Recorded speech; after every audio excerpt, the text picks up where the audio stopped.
Duh, Hei, apa itu? Nonton apa?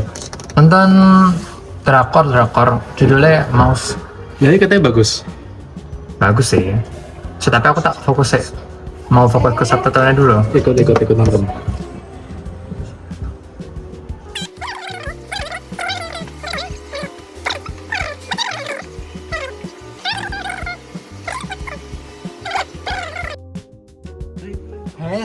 Aku mau dengerin dulu loh, biar aku fokus ceritanya dulu. Oh, ini tuh kayak gini gara-gara baru paham. Nah ya makanya dari tadi tuh dengerin. That's why MC-nya itu ngebunuh ayahnya sendiri. Oke.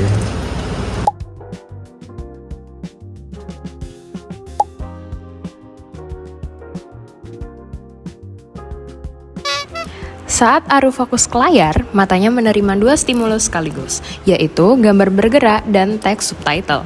Proses ini dimulai ketika fotoreseptor di retina mata menangkap cahaya dari layar, mengubahnya menjadi impuls listrik, lalu mengirimkannya melalui saraf optik dan optik chiasm menuju lateral geniculate nucleus atau LGN di talamus.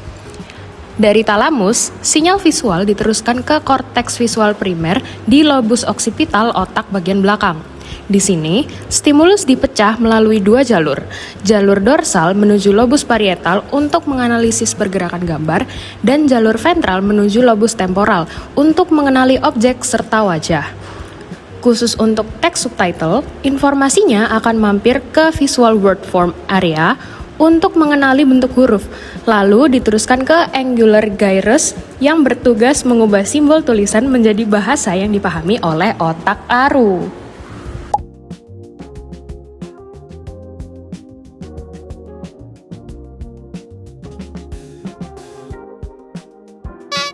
Di saat yang bersamaan, telinga Aru dibanjiri oleh stimulus suara yang saling bertabrakan, yaitu dialog dari film dan distraksi suara dari Russell. Gelombang suara ini masuk ke telinga, menggetarkan membran timpani, merambat lewat tulang pendengaran hingga menggetarkan cairan di dalam koklea, di mana sel-sel rambut mengubahnya menjadi impuls listrik. Sinyal suara ini berjalan melalui saraf auditorius menuju cochlear nuclei, naik ke superior olivary complex untuk mendeteksi arah suara, melewati inferior colliculus dan mampir ke medial geniculate body di talamus sebelum ditembakkan ke korteks auditori primer di lobus temporal. Karena dialognya memakai bahasa asing, area Wernicke di lobus temporal kiri bekerja keras untuk memproses bunyi tersebut. Hebatnya, Aru tidak overload karena prefrontal cortex dan talamus mengaktifkan fitur selective attention atau atensi selektif untuk menyaring dan mengabaikan gangguan suara dari Russell.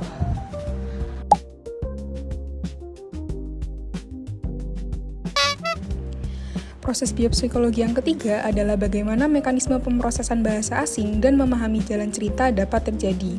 Pada scene 1, Aru yang tidak memahami bahasa Korea terlihat sangat bergantung pada subtitle. Setelah sinyal suara dan visual diterima, informasi kemudian dikirim ke area Wernicke yang terletak di lobus temporal kiri untuk menginterpretasikan makna kata dan sintaksis bahasa Indonesia tersebut. Saat menonton film berbahasa asing, area Wernicke bekerja keras mencocokkan fonem atau bunyi bahasa asing yang didengar dengan memori linguistik yang dimiliki Aru. Informasi yang telah diolah di area Wernicke kemudian dialirkan ke area Broca melalui fasciculus arcuatus.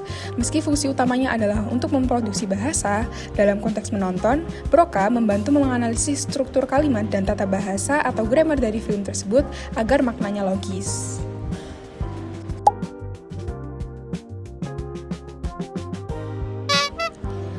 Terakhir, aku akan membahas bagaimana seluruh informasi diintegrasikan sehingga Aru dapat memahami alur cerita dengan baik di akhir film.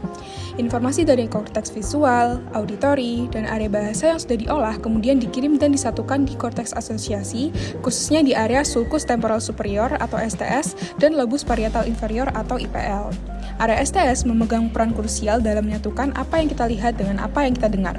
Area ini membantu mensinkronisasi waktu dan ruang yang terdapat di dalam film, serta mencocokkan ekspresi wajah atau gerak bibir aktor dengan intonasi suara mereka untuk memahami emosi di balik bahasa yang asing tersebut. Integrasi disempurnakan dengan peran dari IPL. IPL, terkhususnya gyrus angularis, membantu memahami teks subtitle yang telah dibaca dengan mengubah simbol visual menjadi kode auditori. Selain itu, IPL juga berperan untuk mengalokasikan atensi spasial pada saat menonton film.